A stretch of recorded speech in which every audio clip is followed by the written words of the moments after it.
Aurore et le petit dragon. Par un beau matin d'automne, Aurore et le prince Philippe font une balade à cheval dans la forêt. « Faisons une course jusqu'au bout de la falaise », propose Aurore. Elle part à toute vitesse sur son cheval, Clair de Lune. Le prince Philippe la suit de près. Ils entendent soudain un drôle de bruit. Un petit dragon émerge de derrière un arbre et gambade vers Aurore. « Oh, il est si mignon !» s'exclame Aurore en descendant du cheval. « Grrr, grrr !» murmure le dragon en s'approchant d'Aurore. « Les dragons peuvent être dangereux », souligne Philippe. Le petit dragon secoue la tête.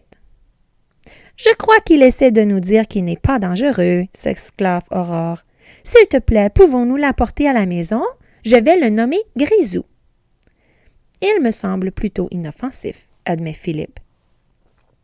Mais Clair de Lune a peur du dragon. Elle piaffe sur le sol en secouant sa crinière.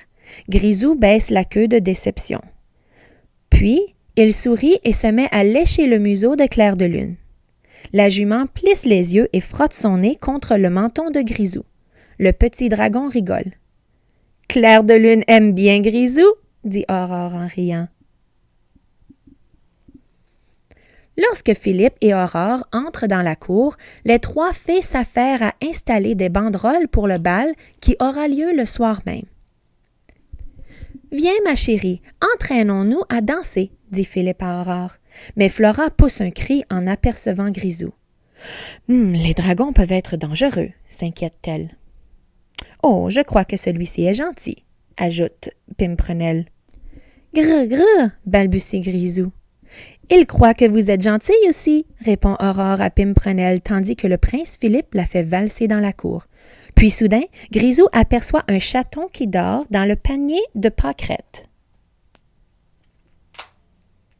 Grisou écoute le chaton ronronner. Il plisse le nez et ferme les yeux. « Rongre, rongre » essaie de ronronner Grisou. Des nuages de fumée s'échappent de son nez et de sa bouche. « Atchoum !» se mettent à éternuer les fées. « S'il te plaît, cesse de ronronner » demande Pâquerette au dragon. Grisou semble triste pendant un moment.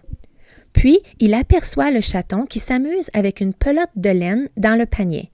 Son regard s'illumine. Il saisit une pelote de laine avec sa bouche.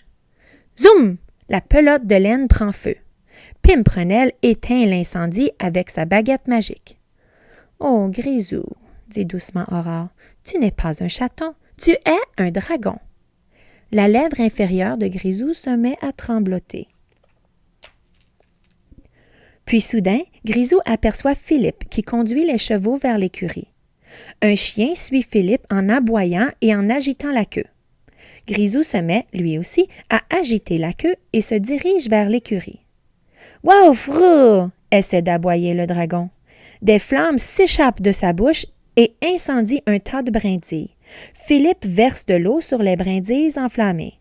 « Tu n'es pas un chien !» dit doucement Philippe à Grisou avant de le chasser. Lorsque Aurore aperçoit Grisou sortir de l'écurie, elle l'attrape et le transporte dans le château, puis l'installe sur une chaise près d'une fenêtre. Un oiseau chante à l'extérieur. Les oreilles de Grisou se redressent et son regard s'illumine. « Cui, cui, grrr !» hurle-t-il. Le roi Hubert, qui a entendu le vacarme, se précipite dans la pièce. « Oh, bonté divine !» s'exclame-t-il. « Comment ce dragon est-il entré ici? » Effrayé par le roi, Grisou saute par la fenêtre et s'enfuit dans le jardin. Aurore part à sa poursuite. Elle trouve finalement le petit dragon près d'une fontaine. Il observe un poisson nager dans le bassin inférieur de la fontaine. Grisou saute dans l'eau, faisant ainsi bondir le poisson surpris dans le bassin supérieur. « Grisou, tu n'es pas un poisson !» s'écrie Aurore en le tirant de la fontaine. « Tu n'es ni un chaton, ni un chien, ni un oiseau. Tu es un dragon! » Des larmes commencent à couler sur le visage de Grisou. « Grrr, grrr !» sanglote-t-il. Aurore comprend soudain. « As-tu peur que personne ne t'aime parce que tu es un dragon? » lui demande-t-elle. Grisou hoche la tête et éclate en sanglots. Grisou, tu es un dragon et tu ne peux rien y changer, dit doucement Aurore. Tu n'es pas obligé d'être un méchant dragon, tu peux être un courageux petit dragon. Grisou cesse de pleurer.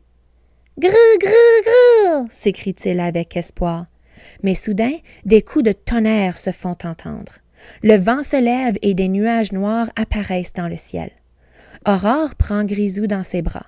Ils franchissent la porte du château au moment où éclate l'orage. Tout le monde se rassemble dans le vestibule pour regarder l'orage. « Je crains que le roi Stéphane et la reine ne se soient égarés, » dit le prince Philippe. « Je devrais partir à leur recherche. » Aurore regarde Grisou. « Voici ta chance de prouver que tu es un brave petit dragon, » lui dit-elle. « Grrr, grrr, » répond Grisou avec enthousiasme. « Vole jusqu'au sommet de la tour, » explique Aurore, « puis lance la plus grosse flamme que tu aies jamais lancée. » Aurore regarde son ami s'élever dans le ciel. « Venez tous par ici, » crie la princesse. Philippe et les autres vont rejoindre Aurore qui s'est installée à une fenêtre pour observer le dragon. Tout le monde essaie de voir Grisou au sommet de la tour, mais la pluie est trop dense.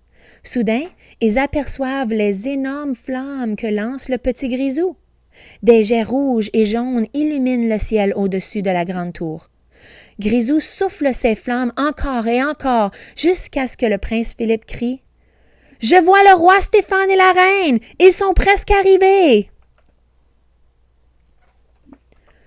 Tout le monde descend pour accueillir les invités royaux. « Le faisceau lumineux de la tour nous a sauvés, » explique le roi Stéphane. « Je dois m'en procurer un identique. » Grisou vient soudain les rejoindre. « Eh bien, je vous présente notre faisceau lumineux, » rigole le roi Hubert. « Un dragon? » demande le roi Stéphane. « Mais les dragons sont dangereux et... »« Pas Grisou, » l'interrompt Aurore. « C'est un brave petit dragon. » Ce soir-là, au bal, Grisou allume les chandelles, réchauffe la nourriture et s'occupe d'alimenter le feu de foyer. Le roi Hubert et les fées lui sont si reconnaissants qu'ils caressent Grisou sous le menton à tour de rôle. Grisou va rejoindre le prince Philippe et Aurore qui dansent. Le temps est froid et maussade à l'extérieur. Mais à l'intérieur, l'ambiance est festive et chaleureuse. Et tout ça, grâce à Grisou, le brave petit dragon.